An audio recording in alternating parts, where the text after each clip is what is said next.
नमस्कार, मी श्रद्धा महाजन आणि तुम्ही पाहत आहात MGM news. Iran Israel war. इस्रायलने घेतला बदला. इराणच्या शहरांवर सोडले क्षेपणास्त्र. अणुऊर्जा केंद्र असलेल्या शहरांमध्ये धमाके. नेमकं काय आहे प्रकरण?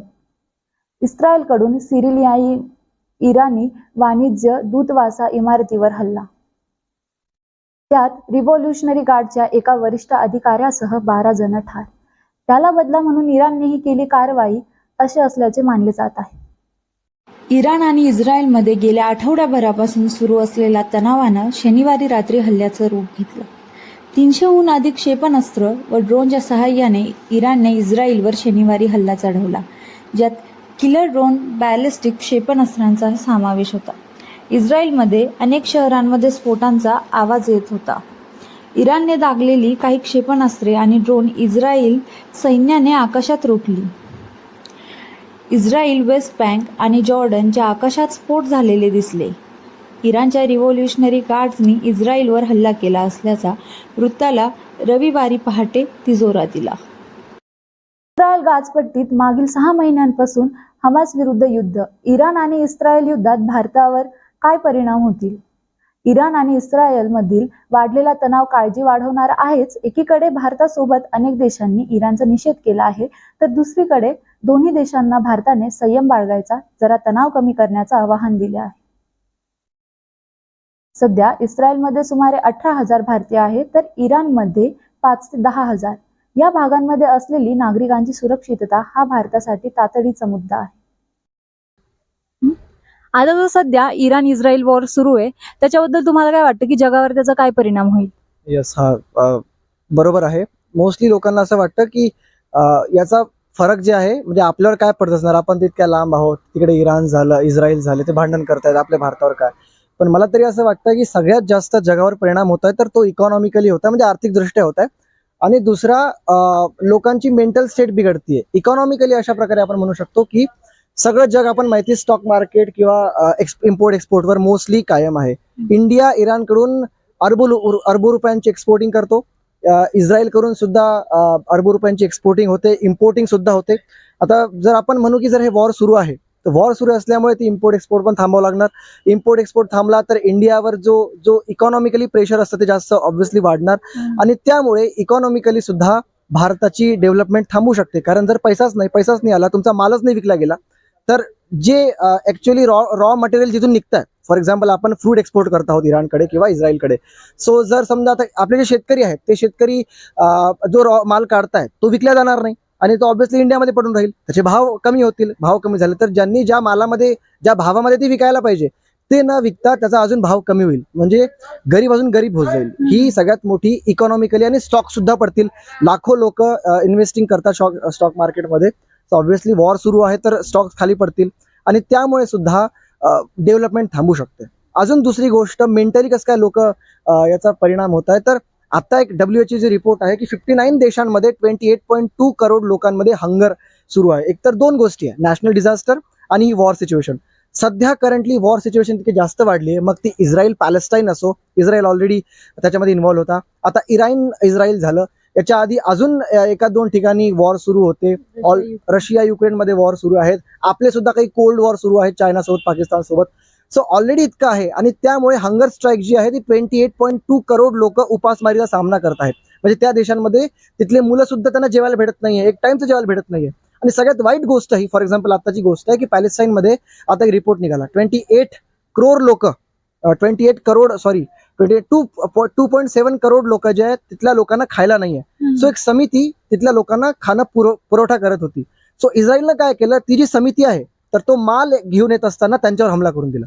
म्हणजे त्यांना जे खायला प्यायला एक आधार होता तो सुद्धा नष्ट होता. सो हेट इतकी जास्त स्प्रेड होत आहे, पूर्ण जगावर स्प्रेड होत आहे. आणि हेच मला वाटतं की पूर्ण जगावर याचा असा असर होतो. काका, आताचं जे सरकार सध्या आहे त्याच्याबद्दल तुम्हाला काय वाटतं? आताचं सरकार जे आहे हे 100% शेतकरी विरोधी आहे.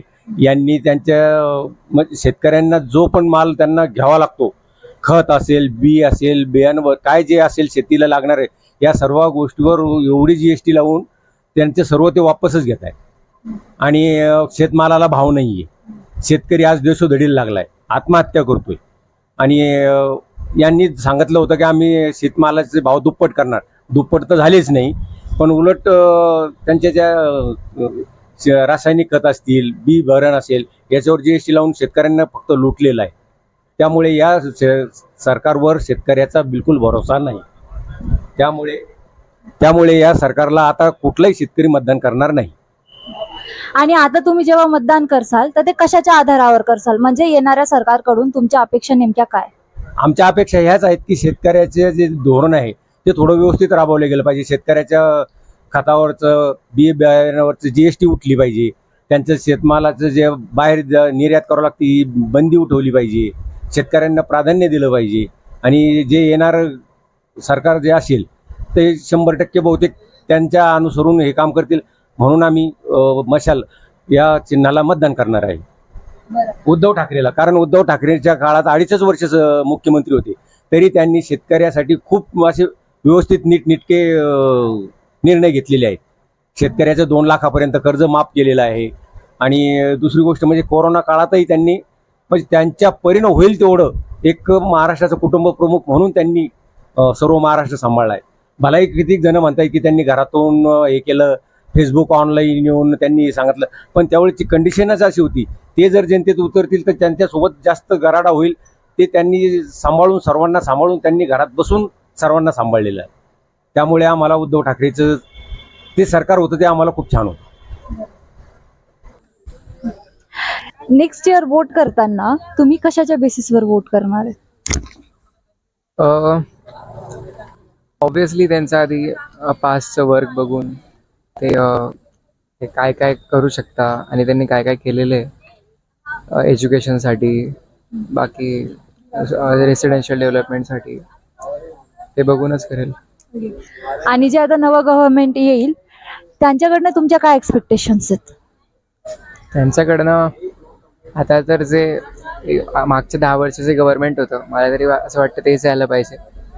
कारण की त्यांची मी खूप असे कामे पाहिलेत जे की इंडियासाठी खूप युजफुल राहिलेत. जसे की स्टॅच्यू ऑफ युनिटी, बाकीचे रोड बनला, एक मुंबईला पूल बनला, काय नाव आहे त्याचा.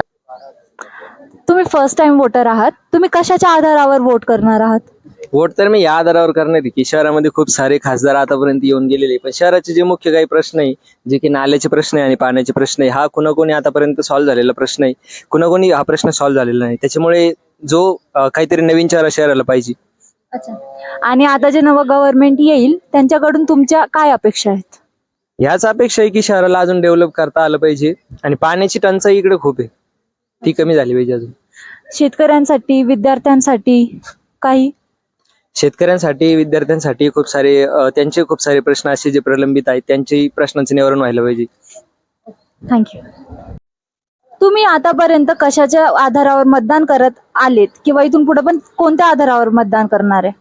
आम्ही आता जे भारतीय जनता पार्टीचं सरकार आहे, मागच्या 10 वर्षापासून ते सत्तेत आहे आणि त्यांनी भरपूर काही त्यांच्याकडून राम मंदिराचा मुद्दा असेल, 370 कलम असेल, असे मोठमोठाले कामं जे पेंडिंग होते त्यांनी ते पूर्णत्वाला नेले आणि आम्ही त्या कामाच्या बद्दल परत भारतीय जनता पार्टी म्हणजे हिंदुत्ववादी पार्टीलाच मतदान करणार आहोत.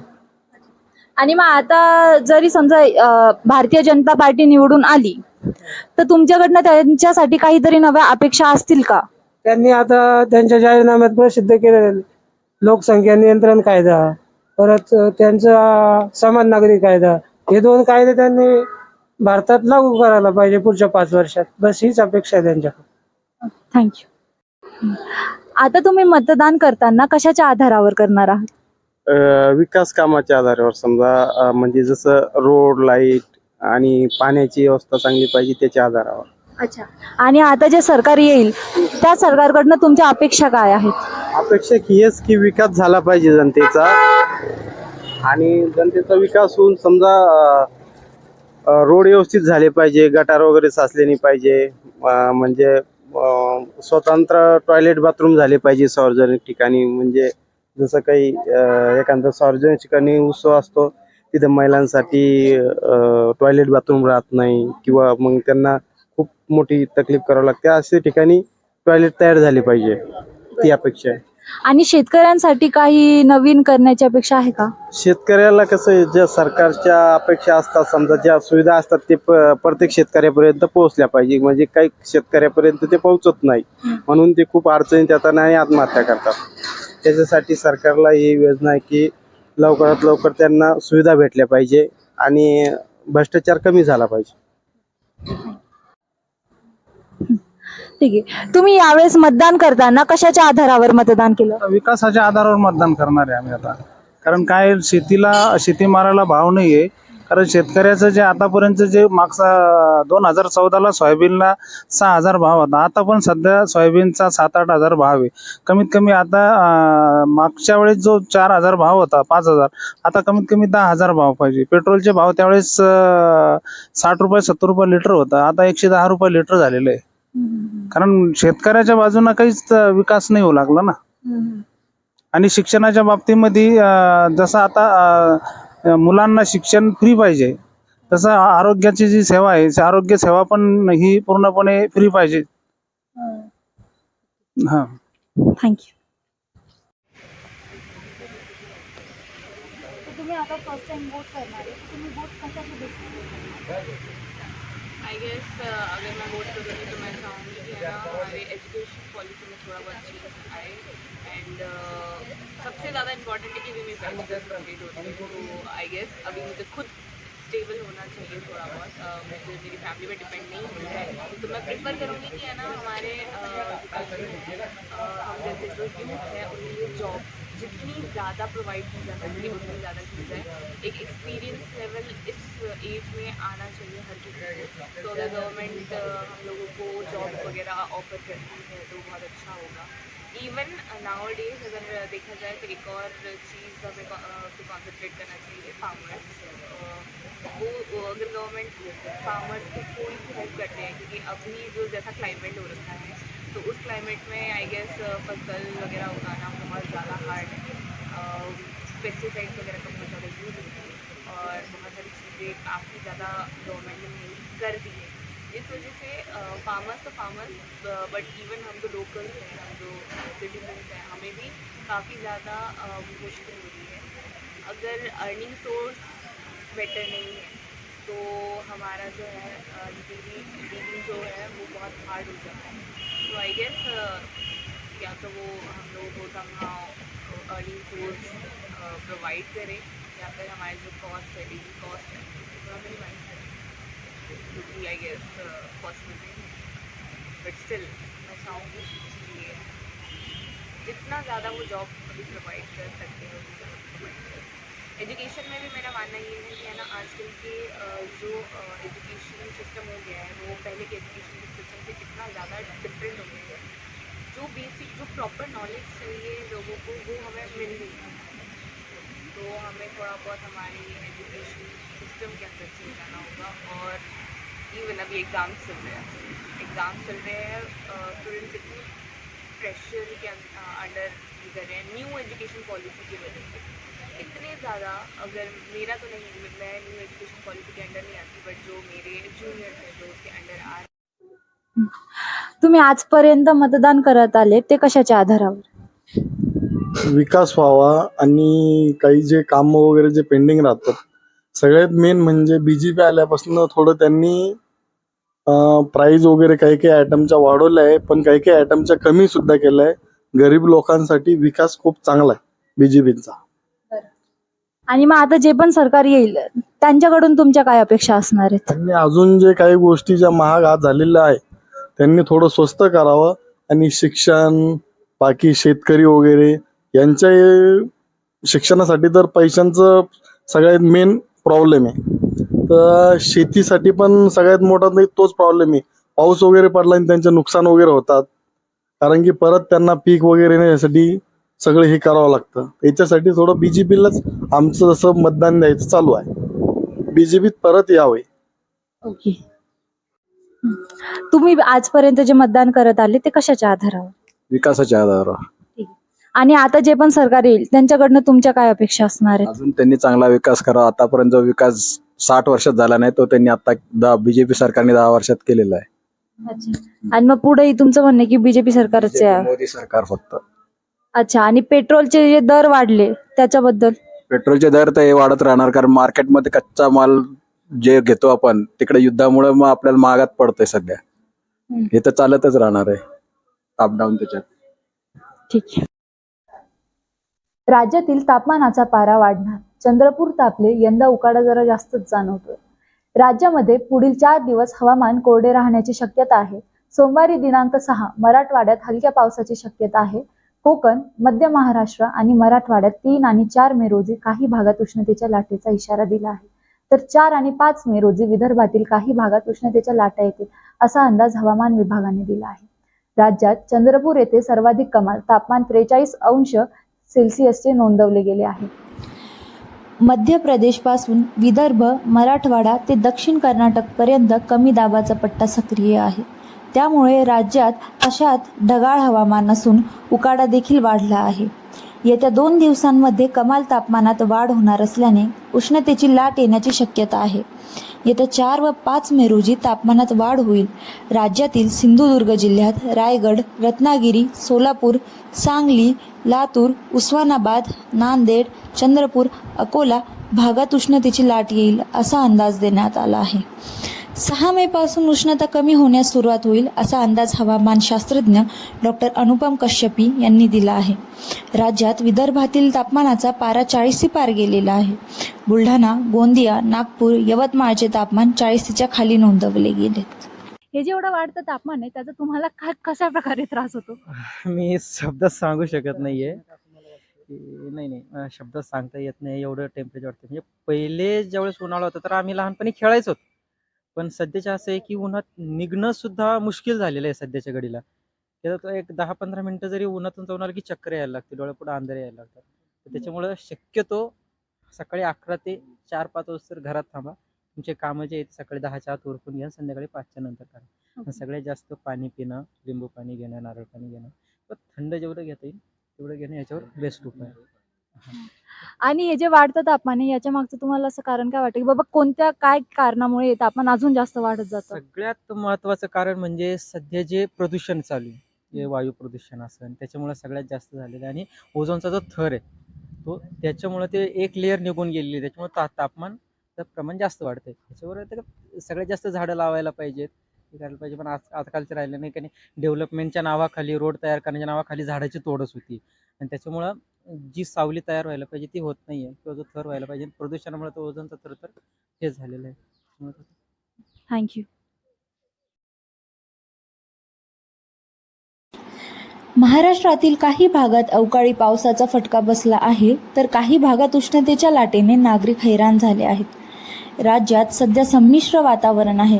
नागपूरला आज अवकाळी पावसाचा तडका बसला आहे. विजांच्या कडकडाटासह नागपुरात अवकाळी पाऊस बरसला आहे. नागपूर प्रादेशिक हवामान विभागानेही नागपूरसाठी येलो अलर्ट दिला होता. 5 दिवसांच्या प्रखर उष्णता आणि उकाड्यानंतर पुन्हा एकदा अवकाळी पाऊस बरसला आहे. नागपुरात सकाळपासूनच ढगाळ वातावरण होते. सकाळच्या 9च्या सुमारास झालेल्या पावसामुळे अनेकांची तारांबळ उडाली. दक्षिण भारतात सायक्लोनिक सर्क्युलेशन तयार झाल्यामुळे पुढील 2 दिवस ढगाळ वातावरण व पाऊस पडण्याचा अंदाज नागपूर विभागाने वर्तवला आहे. दक्षिण छत्तीसगडपासून दक्षिण तामिळनाडूपर्यंत हवेचा कमी दबाव पट्टा सक्रिय आहे, त्यामुळे पावसाची शक्यता वर्तवण्यात आली आहे. या वाढत्या तापमानाने नक्कीच सगळ्यांना हैराण करून ठेवलेलं आहे. तर जाणून घेऊया यावर काही जनतेचे विचार. संभाजीनगरमध्ये हे जे एवढं तापमान वाढलंय याच्याबद्दल तुम्हाला असं का वाटतं की बाबा का वाढलं असेल, किंवा कसं कमी होईल, किंवा काय करावं लागेल असं? जे खरंच संभाजीनगरमध्ये नाही तर सगळीकडेच तापमान वाढलं आणि मराठवाड्यात थोडं कमी आहे, विदर्भात तर जास्तच आहे. 48, 43, 44 असं चालू आहे चंद्रपूर, यवतमाळ भागात. परंतु इथे एक समस्या आहे की वाढत्या तापमानामुळे आणि उन्हाळ्यामुळे तर इथे पाण्याची समस्या खूप निर्माण होते. कारण सगळी नदी वगैरे सगळे सुकलेले, तलाव वगैरे सगळे सुकलेले आहेत. तर म्हणजे सगळेजण बघू शकतात की सगळेजण झाडाखाली बसलेले आहे उन्हाच्या तडाख्यामुळे. ऊन खूप वाढत आहे.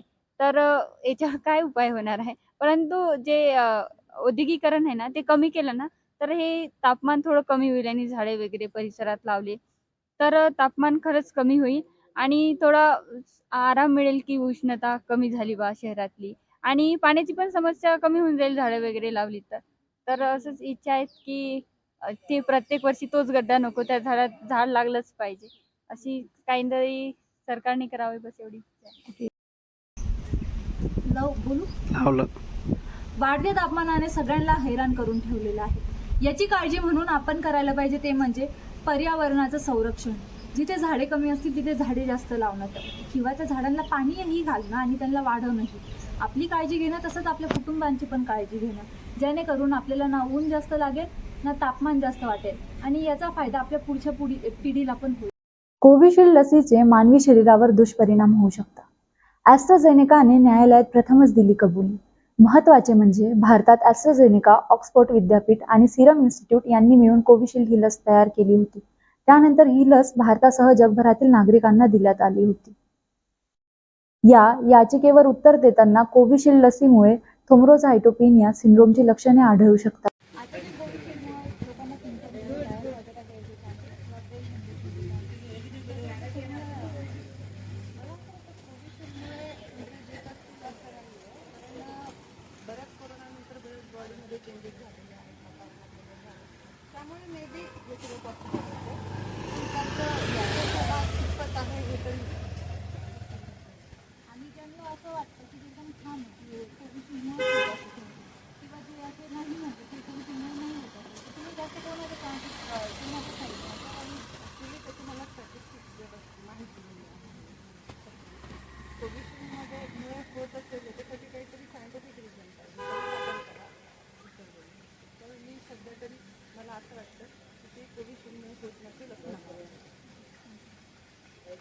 ज्यामुळे शरीरात रक्ताच्या गाठी तयार होऊन हृदयविकाराचा झटका येऊ शकतो किंवा ब्रेन हॅमरेज होऊ शकतो, अशी कबुली ॲस्ट्राझेनेकाने न्यायालयात दिली. मात्र हे दुष्परिणाम क्वचितच आढळू शकतात, त्यामुळे नागरिकांना घाबरू नये असेही कंपनीने स्पष्ट सांगण्यात आले आहे. तर कोविशिल्ड बद्दल जाणून घेऊया आपल्या जनतेचे विचार. Hello sir. आता सध्या जे कोविशिल्डचं सुरू आहे त्याचे सिम्पटम्स की ज्याच्यामुळे हार्ट अटॅक येतात किंवा ब्रेन हॅमरेज होतो ज्यांनी हे घेतले, त्याच्याबद्दल तुमचं काय मत आहे? तुम्हाला काय वाटतं? कोविडशिल्डची जी लस सर्वांनी घेतलेली आहे त्याच्यामध्ये जर काही लोकांना प्रॉब्लेम होत असेल तर त्याचा एक अनालिसिस करायला पाहिजे. त्याच्यामध्ये काही नवीन काही करता येईल का, आपल्याला काही इंजेक्शन किंवा अदर काही डोस देऊन हे प्रिकॉशन घेता येईल का, यावर लक्ष द्यायला पाहिजे. ओके. आणि तुम्हाला काय वाटतं जर आधी हे सगळं प्रॉपर रिसर्च करून जर केलं असतं तर ते बरोबर असतं किंवा आता जे होतंय ते सगळं बरोबर आहे? की नाही, अगोदर तर प्रिकॉशन घ्यायलाच पाहिजे होती आणि ती जर लस WHO मार्फत सर्टिफाईड असेल तर या गोष्टी यायलाच नाही पाहिजे. पण ज्या काही त्याच्यात राहिलेल्या गोष्टी असतील, काही त्याच्यातले जर बॅड इफेक्ट्स जर होत असतील तर ते थांबवण्यासाठी काहीतरी करायला पाहिजे. Thank you sir. कोरोनाच्या काळात आधीच एवढे जीव गेलेले, कोणाची आई, कोणाचे वडील तर कोणाचं बाळ.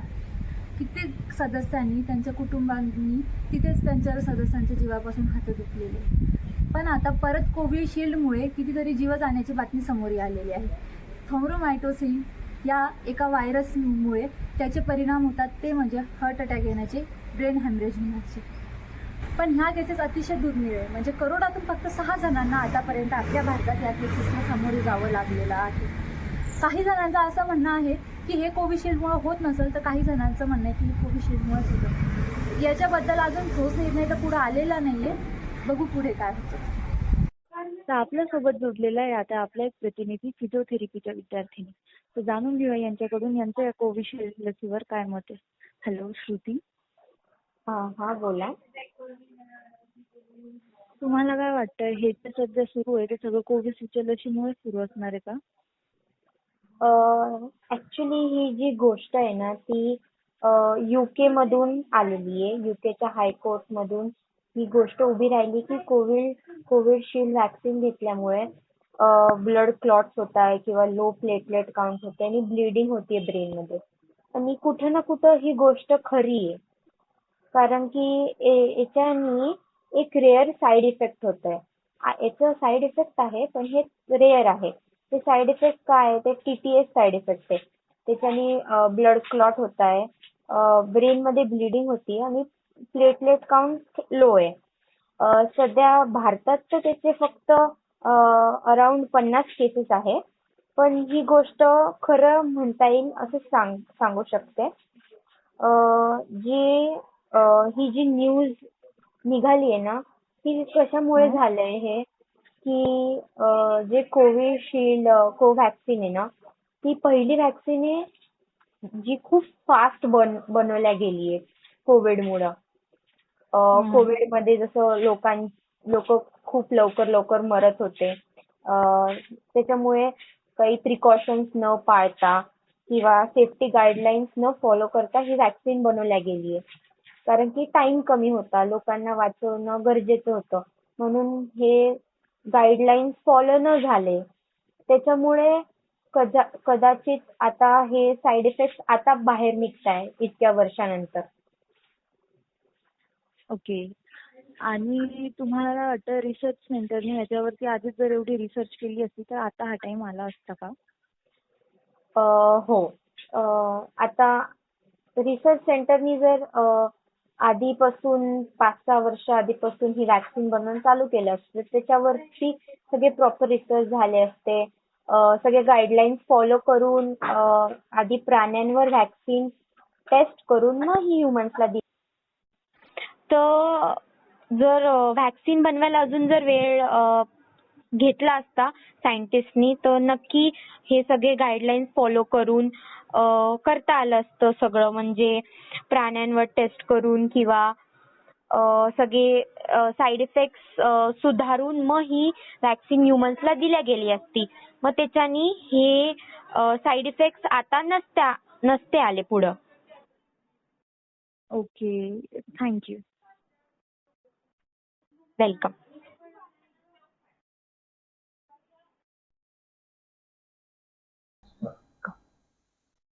मेंटॉस खाल्ल्याने आणि कोका कोला एकाच वेळी प्यायल्याने तुमचा मृत्यू होऊ शकतो का?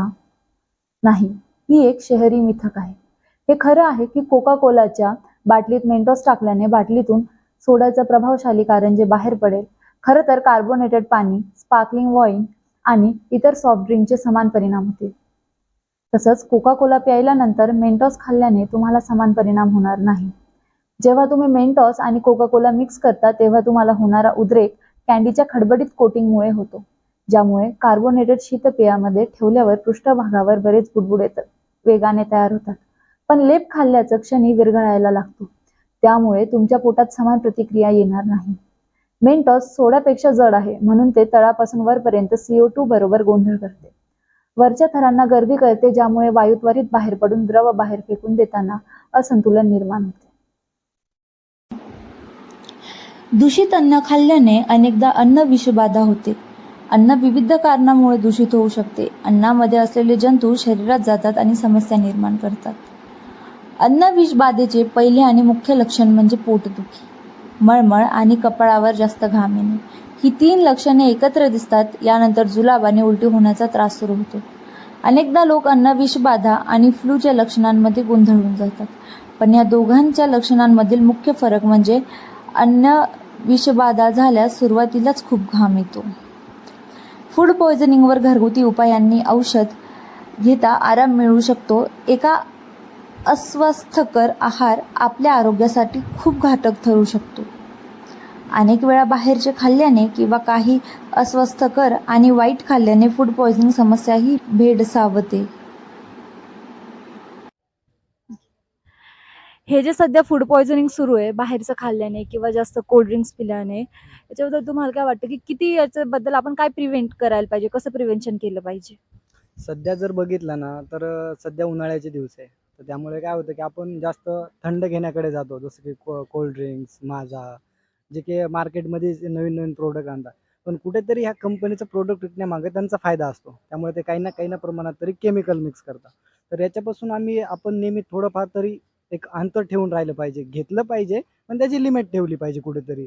आणि याच्यावर जर आपल्याला एक प्रतिक्रियाचं असेल तर नॅचरल फूड्स, जसं की शेतीतून येणारी जी फळभाज्या आहे, पालेभाज्या आहे, आणि जास्त उन्हाळ्याच्या सीझनमध्ये माझं तर असं म्हणणं आहे की जास्त पालेभाज्या सेवन करायला पाहिजे. त्याने आपल्या एक तर शरीरामध्ये जे प्रोटीन लागतं उन्हाळ्यामध्ये ते पण भेटतं, आणि दुसरी गोष्ट म्हणजे त्यापासून कोणता साईड इफेक्ट नाही आहे. तर मला असं वाटतं. ओके, म्हणजे तुमचं असं म्हणणं आहे की नॅचरल फ्रुट्सचे ज्यूस करून वगैरे सगळं प्यायला पाहिजे इथे. आणि हे जे कंटिन्युअसली लोक बाहेरचं जेवता, भजे खाता, तेलात तळलेल्या वस्तू खाता, त्याच्याबद्दल तुमचं काय म्हणणं आहे? तेलात तळलेले खाणं एक लिमिट पर्यंत ठीक आहे, पण जर तुम्ही कंटिन्युअस जर त्यामध्ये खात असाल किंवा कंटिन्युअस जर बाहेर जेवत असाल तर पूर्ण रॉंग आहे. कारण कोणती बी एक गोष्ट तुम्ही जास्त काळ तुमचं शरीर असेल किंवा याच्यात कोणतं बी असेल तर ते अचीव नाही करू शकत. कारण तीच गोष्ट बोर होणार ना, आणि शरीर जर तुमच्या एकदा जर साईड इफेक्ट व्हायला लागले तर ते लवकर रिकवर होणार नाही. त्यामुळे जास्तीत जास्त हेल्दी फूड्स शरीराला आवश्यक असतील असे, आणि जास्त नॅचरल म्हणजे जसं की शेतीतून येणाऱ्या फळभाज्या याच्याकडे जास्त कल असायला पाहिजे असं वाटतं. थँक्यू. कोणताही जीवाणू, विषाणू किंवा परजीवी अन्न किंवा पाण्याला दूषित करू शकते आणि असे दूषित अन्न खाल्ल्याने आणि पाणी पिल्याने अन्नाची विषबाधा होते. आरोग्यास हानिकारक जीवाणूंच्या वाढींची परिस्थिती, चुकीचे अन्न शिजवण्याची पद्धत, प्रोसेसिंग किंवा पॅकेजिंगमुळे अन्न दूषित होऊ शकते. Salmonella typhi, Vibrio cholera, Clostridium difficile, Staphylococcus aureus आणि कॅफिलोबॅक्टर या जीवाणूंमुळे अन्न दूषित होते. रोटाव्हायरस आणि हेपेटायटिस हे विषाणूसुद्धा अन्नाला दूषित करतात. फूड पॉयझनिंग दरम्यान उलट्या, अतिसार आणि पोटदुखी होते. त्यामुळे तुम्हाला निर्जलीकरण अर्थात डिहायड्रेशन जाणवते. याशिवाय खूप थकवा आणि अशक्तपणाही जाणवतो. फूड पॉयझनिंगच्या उपचारांबद्दल फारच कमी माहिती आहे. अशा वेळी काही घरगुती उपायांनीही तुम्ही या समस्येपासून मुक्ती मिळवू शकता. तर मग आता जाणून घेऊया लोकांकडून मेंटोस आणि कोका कोलाच्या हॅकबद्दल कोणाचे काय विचार आहेत. वो जो किया ना वो गलत है एक्सक्यूज मी सर, जी बोलिए. ते कोका कोला आणि मेंटोसचं जे हॅक सध्या सुरू आहे त्याच्याबद्दल तुम्हाला काय वाटतं की बाबा त्यांना फूड पॉइझनिंग होईल की नाही, किंवा फूड पॉइझनिंग बद्दल तुम्हाला काय वाटतं? फूड पॉइजनिंग की अगर बात करें ना, तो फूड पॉइजनिंग मुझे लगता है हर चीज़ में है, बट हम हर चीज़ जानने के बावजूद भी उसे हम कंज्यूम कर रहे हैं, खा रहे हैं. अभी लाइक आप जानते ही हैं कि कितना ज़्यादा कंज्यूम कर रहे हैं हम. कोका कोला हो गया, चाहे माज़ा हो गया, चाहे थम्स अप हो गया, बहुत सारे ब्रांड है. उसमें अगर हम देखिएगा कभी, उसके बॉटल पे लिखा रहता है, पूरा डेटा रहता है कि हर 100 ml में कितना उसमें शुगर है, कितना आर्टिफिशियल शुगर है. उसको मैं उस दिन पढ़ रहा था तो उसमें लगभग 25% जो है, 25 से 30% के आसपास सिर्फ शुगर रहता है. और वो शुगर नॉर्मल शुगर नहीं है, जैसा जो अब गन्ने का शुगर रहता है वो नॉर्मल शुगर नहीं है, आर्टिफिशियल शुगर उसके अंदर मिक्स करते हैं. और फूड पॉइजनिंग वहीं से सबसे ज़्यादा शुरू होती है. केमिकल, अदर केमिकल की तो बात ही छोड़ दो, जो उसके अंदर केमिकल मिल के बनते हैं. लेकिन मैं पर्टिकुलर अगर सिर्फ इसकी बात करूँ ना, शुगर की, आज इतने ज़्यादा शुगर पेशेंट वो बढ़ रहे हैं, किसी का बीपी हाई हो रहा है, किसी का लो हो रहा है. तो ये सब कहाँ से शुरू हो रहा? क्योंकि फूड पॉइजनिंग ही अल्टीमेटली एक जड़ है. और ये सिर्फ तो मैं एक एग्जांपल दिया हूँ कोल्ड ड्रिंक्स का, उसके अलावा आप बिस्किट्स ले लीजिए, उसके अलावा आप दूसरे प्रोडक्ट्स ले लीजिए, उसके अलावा डेली जो यूजेस की हमारी चीज़ें हैं वो सबको देख लीजिए, कहीं ना कहीं उसमें फूड पॉइजनिंग है. तो मुझे उम्मीद है कि हम कोशिश करेंगे, या फिर जो हमारी गवर्नमेंट है वो ऐसा इनिशिएटिव लाए फ्यूचर में, ऐसा इनिशिएटिव लाए कि हम लोग जो नॉर्मल जो प्रोडक्ट है, जो क्या बोलते हैं उसको, ऑर्गेनिक प्रोडक्ट है, हम उसको प्रोमोट करें और लोगों के अंदर अवेयरनेस फैलाएं इस चीज़ को लेकर के, जिसका रिजल्ट ये होगा, नतीजा ये निकलेगा कि हम लोग बहुत सारी बीमारी से बच पाएंगे, और उससे ज़्यादा बड़ा फ़ायदा होगा कि हमारा देश और ज़्यादा आगे बढ़ेगा. थँक्यू. जनतेचे असे विचार आहेत की आपण पॅकेजिंग फूड हे सहसा टाळावंच. आताच्या चालू घडामोडीमधून एक अशी न्यूज आली आहे की माझा, फ्रुटी, थम्सअप, स्प्राईट हे यांच्या फॅक्टरीमध्ये एका कामगाराने त्याच्यामध्ये असं व्हायरस एक मिक्स केला आहे की ज्याच्यामुळं आपल्याला ब्लड कॅन्सर होण्याचे चान्सेस असतात. आपण उन्हाळ्यामुळे ते थंड सगळं प्यायला जातो, पण तेच जर आपण उसाचा रस, ॲपल ज्यूस अशा काही नॅचरल वस्तू पिल्या तर आपल्याला आपल्या जीवाचा हा धोका सगळ्यात मोठा टळू शकतो फूड पॉयझनिंगचा. तर आपण सगळ्यांनी ते केलं पाहिजे.